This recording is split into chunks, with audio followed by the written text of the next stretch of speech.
Are you going to play the official WoW Classic Hardcore servers? Do you have a friend who also wants to play? Of course you don't, you play Classic WoW. But in a hypothetical world where you do actually have a friend, what classes should you guys play together? Today, we're going to discuss the best pairings for each class to help get you and your best bro a comp that'll be fun and work well together. For our rankings, we will be considering 3 categories. First is their increased capabilities. Does this pairing allow the players to complete harder or elite quests? Does it allow the pair to kill orange or red mobs? Does the leveling speed increase or decrease? And are the playstyles of the individual classes augmented or hindered? The second category is synergy. Do the two classes share armor or stats? Are their buffs or abilities beneficial for each other? And lastly, it's important to have fun. What's the point in playing if you aren't having fun with your bestie? We both know you aren't likely hitting level 60 in rating anyway. While you can really make any duo work, I mean it is 2 characters versus just having 1, it's nice to gain some extra benefits to offset the extra experience points you will have to learn. Now without further ado, let's start getting into some of the classes. Alright, we'll start out with Druid. No, I swear I'm not pandering the furries. It just comes first alphabetically. I swear, that's definitely the reason, guys. Hunter is probably my favorite class to pair with Druid, so we're going to put that up in the S tier. Obviously, they share the movement increasing speed with Aspect of the Cheetah, and the cat form talent, which lets you increase movement speed while outside. This kind of prevents either one from limiting their potential output in terms of leveling speed. They also benefit from leatherworking, so you can kind of create armor from that, and then also choose one of engineering or herbalism. Probably engineering gives you a bit more AoE capability and a stun, which is mostly lacking outside of intimidation and bash. Druid can also heal the hunter pet while doing a ton of damage or taking the mob. This kind of creates that perfect trinity, holy trinity I guess you could say, between a tank, healer, and a DPS, which kind of increases your uptime even more. Not that really hunter or druid. They're already some of the fastest leveling specs, and put together they kind of become even better. Up next we got Druid. I would say double Druid kind of falls into the friends with some benefits tier, or the A tier, solely for the fact that if you're going double feral, they're able to kind of ping pong mobs back and forth between each other. Obviously one Druid opens up, they have that shred from behind, and then they get threat. Other Druid can then pounce on them and shred from behind, and you kind of just ping pong between each other. And that's the same reason we're going to put Rogue ahead of them, again because you get more diversity with CC. The Rogue benefits a bit from the Thorns and Mark of the Wild, and plus the fact that they're not going to be constantly having to eat due to the hots from the Druid. And double stealth for both these classes is just ridiculously fun. It kind of invalidates a lot of annoying quests. And again, just with the Druid, Rogue can kind of, ping pong mobs back and forth with the dagger spec instead of having to rely on the kind of more boring sword spec. Up next, we're going to talk about some of the other ones that are kind of good. At the end, we'll kind of just put the rest of the ones down and actively worse. I'm not going to talk about every single spec combination, mostly just the ones that have some kind of value. I would say Shaman definitely falls in the S tier. Best Buds, again, you kind of share that movement speed increase, which is one of the best kind of aspects about this class in terms of the fact that it can go really fast. Druid also is really safe, which kind of helps augment the Shaman, who kind of struggles in those situations. You get the Totems that can kind of buff up the Druid even more, and Mark of the Wild and Thorns. Plus some heals on the Shaman kind of helps that there. You can honestly go Feral Enhanced, you can go Elemental as well, since it's a bit more safer and faster, and the Druid can kind of face tank either as Feral in cat form or Feral in bear. It just works out really well for them. After that, we're going to talk about Warrior. I would say that kind of falls in friends with some benefits. Really, you can't go wrong with any Warrior pairing with a healing class. I would say out of all of them, Druid probably is one of the weaker ones. Obviously, Mark of the Wild is nice on the Druid, on the Warrior, plus Thorns. Kind of helps make it a bit tankier and hold more threat. On the Druid side, obviously, if you're going Feral, you're going to benefit from the Battle Shout attack power boost. And just in general, the Warrior is not going to have nearly as much downtime getting hots from the Druid. I just think it kind of gets, not invalidated, it's just weaker versus Warrior Paladin. Warrior Priest has a bit more synergy since you're not sharing the same kind of gear. And then Warrior Shaman works pretty well as well. I would say the only other class that really pairs somewhat well together is with Warlock.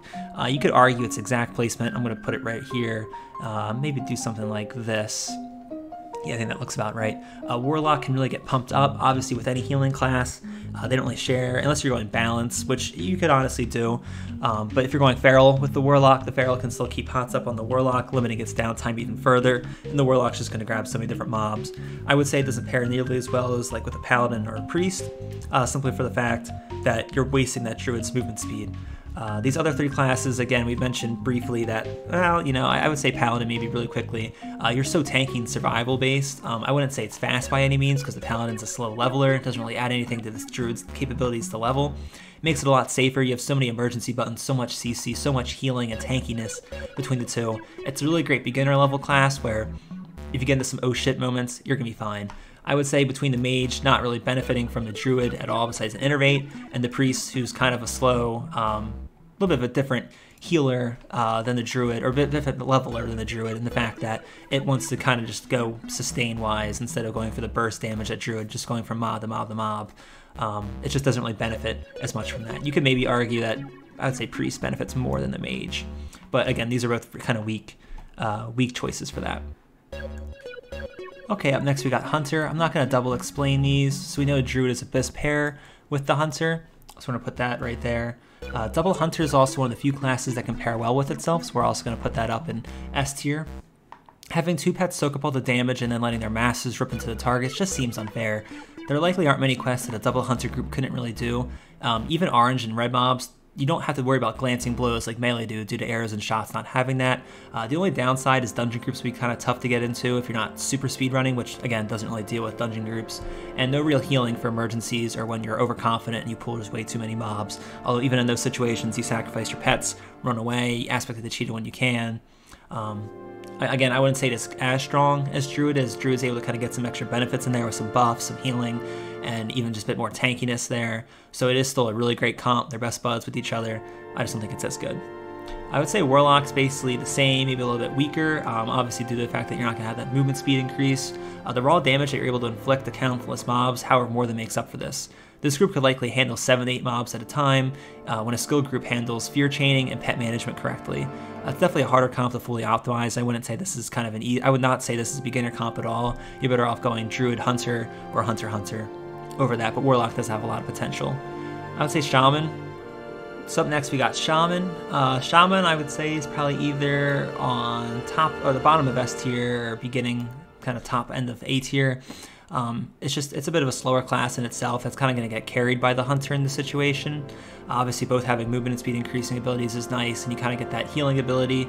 I would say if anything maybe it's just a little bit worse, just from the fact that the movement increasing speed. It's a little bit worse than the other 2 pairings here.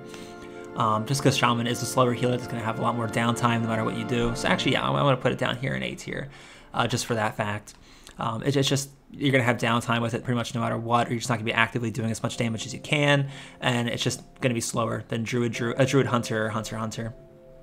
I will say that maybe it is a bit faster than Warlock. Honestly, even with that, it's kind of, Warlock can kind of go for a while before it has to be. Actually, with the movement speed, yeah, we're going to put it like that. Only other thing to kind of say are some decent options. Rogue Paladin. Paladin, again, super safe, but again, you're missing on the movement speed there. Rogue, you had the CC, which is kind of nice, and a stealth element, which isn't really going to add a whole lot because Hunter just kind of shreds through everything else anyway. And then that kind of leaves these last 3 here in the C tier. Mage wants the AoE kind of grind. Hunter doesn't really do that at all besides multi-shot, and would just break a lot of the CC that the Mage is trying to set up. And Mage could go for the solo target build, but it really isn't needed for the Hunter.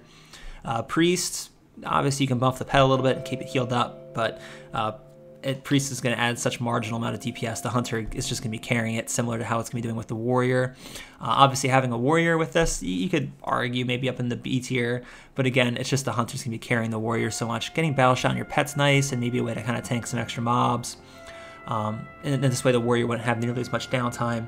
Yeah, I guess we could say that, but it's definitely weaker than a Paladin or Rogue, who at least offers something to Hunter in terms of CC or buffs and heals. Okay, up next we got Mage. Double Mage is unironically probably a top 3 pairing. AoE pulling is already the fastest way to level solo, and in the hands of experienced pairs of players, it can be taken to ridiculous levels. It is definitely a high skill cap comp, as obviously messing up one single pull while you don't have cooldowns up to get away can lead to your wipe, and then I don't care how many hours you save, you're going back to Goldshire. With the way that Mage is level in terms of AoE farming, there isn't really another pairing that should really go above Meh. I would say that Rogues maybe is probably the top of that, where you can go a single target Mage build with dealing with kind of like more of the frozen in place target ability stuff, as when you go AoE build, you're actively trying to avoid some of these as the mobs can kind of get disjointed. I would say then Rogue is decent for those single target builds, as their combined CC between the Rogue and the Mage lets them take on some of those tough fights or large packs still, but really Double Mage is just going to outclass it. While Priest buff synergize and then go tailoring for gear to kind of increase some of the stats nicely, Mage kills quickly and then uses downtime to drink, while the Priest kills slowly and then limits downtime, so it's not really a good comp. It's pretty good in Arena, but that's not what we're really talking about here, so I would kind of say it's actively worse. And then honestly, a lot of these other ones, you could say maybe they're an average or meh or actively worse, but really, ironically enough, none of these classes add enough to a mage's capability and speed in AoE farming that isn't just where the mage is going to be kind of just carrying it along. So really, this is kind of what it would look like. Again, in some of the other tabs, maybe it looks a little better for the other class when they're pairing with the mage, but that's because the mage is just going to carry them. Up next, we got Paladin. Rogue Paladin makes no sense morality-wise, but in-game it slaps, easily making an S-tier comp. Blessing of Might augments the rogue's damage, and the safety plus heals increases his survivability. The rogue offers CC and damage in return to the noble paladin, making this comp a formidable duo with the capability to take on any elite quest. Now pairing it with a warrior for the Asmongold and McConnell special is also S-tier. Both Battle Shout and Blessing of Might pair so well for both players, and the defensive healing and buffs of the Pally really helps the warrior shine. This bulky duo can take on a lot, and while they aren't going to be as fast as Double Mage or Priest Lock or some of these other comps, it will take a really crappy situation for them to wipe on. Free level 40 mount for the Paladin really helps the warrior save up for weapons, gear, and professions too. The Paladin has a third S-tier class combination, and that's with Warlock. Paladin is just really good due to their utility and the fact that they're able to heal, damage, and tank mobs while generally being just very bulky and offering CC and so many different buffs. With the Warlock though, however, it's definitely an underrated comp and some would argue just as strong as Priest Lock. As with that comp, the Paladin lets the Warlock pop off, having no downtime and increasing the number of mobs he can handle at any point. The Paladin can also tank the tougher elite mobs, which is something a Lock struggles with when they are immune to fear. While this point is small, a Paladin is also very strong against undead, with abilities that only work against them and deal a lot of damage, which helps the Lock out due to fear usually not working on undead. The Lock returns to favor by radically increasing the speed in which a Paladin is going to level up. Oh, and you also get both your mounts for free at level 40. That just seems amazing. Other comps aren't as strong as these three, but Paladin's so good as a support, you really can't go wrong with anything else. Maybe just not double Paladin, and obviously you can't really run with Shaman. Other than that, Mage doesn't really benefit nearly as much. You could kind of use it to help round up some mobs, where you could argue it would be in B tier, but it's obviously better than these combinations. Hunter, Hunter's already just so strong, and getting kind of augmented with some heals and buffs there makes it not too bad. With the Priest, obviously we mentioned before, it's just not going to do that much. And Druid, it's decent, nothing really special. You don't really need the extra augmentation. Druid already kind of effectively levels on its own, and so does the Paladin. But they don't really, they have some buff overlap, which is nice, but it's not going to radically make you any faster. On the Druid side, it might even make you slower due to the fact you can't take advantage of your movement increasing speed. Okay, up next for Priest, I would definitely say that Warlock is probably your best combination for this. Both specs want to go for that low to no downtime build. The Priest can easily just pump the Lock's mana back up and basically allow the Lock just continually mow down mobs. The pairing is also super bulky with the Lock's tankiness and the Priest's bubbles and shields. That's the same thing, bubbles and heals. Tailoring is a nice pickup here in addition to engineering. The lack of mobility being shared is negated, but the fact that the pairing will just kill stuff as they move from mob to mob. They're both very mobile in terms of moving in combat, in terms of the fact that they have so many single target or no cast time abilities. The Warlock's dots, and the Priest can dot, and also his wanding as well. I would say Warrior is also a strong choice as well, definitely weaker than Warlock, as the Priest can limit the Warrior's downtime and allows the Warrior to not waste as much rage. Not sharing gear is nice as well. Almost all the gear that's going to be dropped will be getting used. Priest Rogue is decent. It doesn't really synergize as much. The paired CC and heals makes it a safe comp and kind of helps the Rogue out where it's not going to be eating as much. And the damage from the Rogue makes leveling quicker for the Priest. Focusing on the Priest getting last hits for Spear Tap is a must for this comp though. It is kind of unfortunate though because the Rogue can benefit from Remorseless Assassin or Remorseless Killing, where every time it gets a kill, it's going to be getting that buff as well, where it wants to kind of go and get a nice crit on the mob. So there's a bit of a downside there, plus the fact that, well, when you're stealthing with only one person, it kind of limits the upside of that. Everything else is pretty much meh. I would say with a Druid, it could be bottom of A tier, B tier, and the fact that it's going to limit the downtime as much, but they're both kind of filling a similar role with the Hots and kind of healing from mob to mob. The Druid just doesn't really benefit enough to really increase its capabilities there. We have some of the classes we talked about earlier, Paladin, Priest, and Double Priest. Why would you ever want to do that? She can be super slow. It will be safe, but super slow. And again, with this kind of people in these videos, they're not looking for the super safest kind of builds. They're looking for something that's going to at least kind of increase the ability there a little bit. Shaman, again, it doesn't really do enough to kind of limit the Shaman's downtime, and the Shaman and Priest are both kind of slow levelers anyway. Okay, up next we got Rogue. Again, we already talked about a lot of these comps. As we're getting towards these last couple classes here, you're going to have a lot of overlap. So if you see one of your comps already listed and doesn't get talked about in this section, obviously the timestamps below kind of help with that. Go back to those sections and you'll get more of a detailed explanation of some of these. We already know Rogue pairs really well with Druid due to double stealth and the augmentation that the Druid performs for the Rogue, plus so much CC. With the Paladin, it's just really great synergy there. You can honestly even argue that Paladin's probably a little bit better than Druid. Hunter is already pretty good there. Just the fact that you do so much damage and getting some extra CC for that. Priest and Mage doesn't only benefit a whole lot, but it's probably the best if you're going for a single target Mage spec build. And Priest, you do limit the Rogue's downtime at least, and then the Priest gets to kill stuff a little bit quicker. So that really the only other comp to really talk about here is double Rogue. And I think it's pretty good, where like you could say probably around here. I just don't think it gains enough to kind of go into that S tier comp build. It is really fun to kind of run this comp, as you can do a lot of RP with it. Your two thieves kind of, conniving together to take on the world. It's also really fun to kind of do that double backstab build that you can't really do by yourself. You can kind of just ping pong those mobs back and forth with ambushes and backstabs. Your mobs are going to die really quickly. The problem is when you run the mobs that can't be CC'd or just hit really hard is when you don't have evasion up, you're going to take a lot of damage as a rogue, and you can't really limit your downtime that much. Also, weapons will be kind of hard to come by, as both dagger and sword builds rely on finding these really good weapons, and obviously the quest rewards you can both pick up, but when it's an item off a vendor, or when it's a world drop or something from a dungeon, only one person's really going to pick those up, and it doesn't feel as much fun when one person is just doing so much more damage due to something like RNG.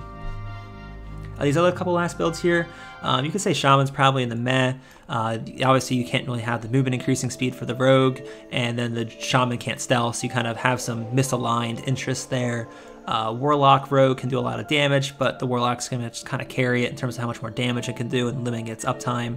The stealth doesn't really provide a whole lot there either. So I would say somewhere in the B tier, maybe a little bit worse than the Shaman, because at least the Shaman provides some buffs and healing for the rogue, which it sorely needs. Warrior rogue doesn't really offer a whole lot there, just the extra damage of a rogue, and just in general, Warrior benefits from having a partner, and the fact that it's not going to have nearly as much downtime, the fact that it's killing mobs so much quicker. Up next, we got the Warrior. Obviously, as you see, we already have in the S tier a lot of the other healer or utility classes. Shaman goes right up there with it. The last pairing we're going to talk about pretty much for the rest of this video is Warrior Shaman. It's just so strong, where you get the totems in there, you get Bloodlust at a certain point, and you're also just getting the healing on the Warrior, which kind of helps limit the downtime for them. Shaman really benefits from having the Warrior soak the damage, either for Enhance, where it's not taking as much damage and they can get behind the mob, or as an Elemental, where you're not suffering from pushback. The healing and utility again from the buffs is just ridiculously strong. I would say it's probably, you could argue, honestly, the order for a lot of these. I think it's pretty good. Obviously, the benefit you lose out on is movement increasing speed for the Shaman, but everything else lines up so well together. There's a little bit of a gear overlap if you're going Enhanced, where you both want that agility, strength, and higher armor stuff, especially as the Shaman gets to mail, but early on when it only has leather and the Warrior has mail and then it gets plate, it can work out. These other classes don't really benefit as much as we mentioned earlier, or rather, they offer a lot to the Warrior, but the Warrior doesn't offer a lot back. Hunter doesn't really need someone to tank the mobs. Rogue, I guess you could, but you're going to rip threat off the mob anyway, regardless off the Warrior if you want to get behind it. Warlock just doesn't really benefit. The mobs are dying so quickly and getting fear chained away anyway. And Mage, with the way that it AoE builds, Warrior is just going to hinder with that. Double Warrior, for the memes, you could really say it's meh, just in the fact that, you could take turns kind of tanking the mobs and then limiting downtime a little bit there. So I would say, ironically enough, there's probably a little bit of benefit there, but really you're not adding that much to it where it's really going to help that much, outside the fact that you just have two people, which you could argue, yeah, you have two people, it makes everything a little bit easier. Does it make it faster? I would say not really. I would put it in the meh tier for that reason. And thus with Shaman, we only have one last thing to talk about, and that's double Shaman. I would say that it's kind of in that meh. There's not enough diversity in the totems, and the fact that, I guess you could go Enhancement and Elemental, and then one person's kind of face tanking, the other person's doing damage from range. You're not really going to limit your downtime due to the fact that you're going to kill twice as many mobs, get the same amount of XP, where I would put it in meh, maybe a slight benefits. Again, the overlap in terms of what you really want out of those two classes, or out of those two specs, isn't really enough to kind of, one wants intellect and more spell power damage, one wants strength, agility, tankiness. You're still going to have downtime with both of them. Enhancement's still really reliant on crits and the Wind Fury procs. It just doesn't really add a whole lot. And again, because this is the last class we're talking about, we've already talked about all these different class combinations.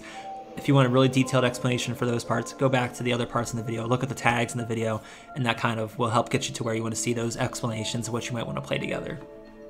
So that pretty much wraps up everything. If you made it to this part of the video, I really appreciate it. Please, hit that subscribe button if you like this kind of content. I'll have a whole lot more coming out, especially as we get closer to that hardcore release date.